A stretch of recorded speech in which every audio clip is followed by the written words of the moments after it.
જય શ્રી કૃષ્ણ બધા વૈષ્ણવોને। કાશીની ભૂમિમાં મહાપ્રભુજીની બે બેઠક જે છે મને નોલેજ છે ત્યાં સુધી, એક રામઘાટ એ આગળ છે અને એક છે એ આ ઘાટ હનુમાન ઘાટ। હનુમાન ઘાટ ઉપર મહાપ્રભુજીની બેઠક છે।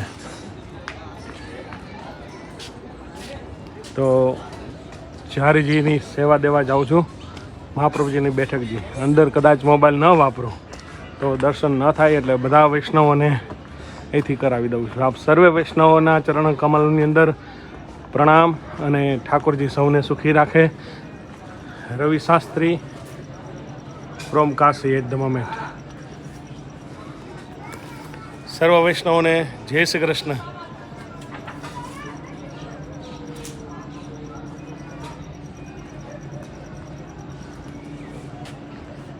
હમણાં જ ત્યાં ષષ્ટમ પીઠ કાશીનગરીમાં બિરાજે છે અને ત્યાં એક મુખિયાજી સાથે મારી ચર્ચા થતી હતી।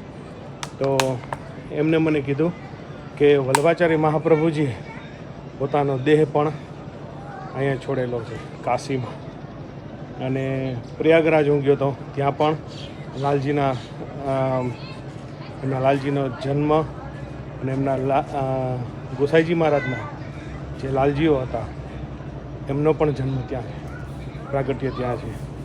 એ કનખલ ક્ષેત્ર છે। ખૂબ જ આનંદ આવ્યો અને મહાપ્રભુજીની બેઠકજી કાશીથી, અને ના ભૂલું ત્યાં સુધી મને એક્ઝેક્ટ ખબર નથી, પણ કાશીની અંદર મહાપ્રભુજી દેહ ત્યાગ કરેલો છે, પોતાની લીલા વાસ કરેલો છે। આપ સર્વ વૈષ્ણવને જય શ્રી કૃષ્ણ।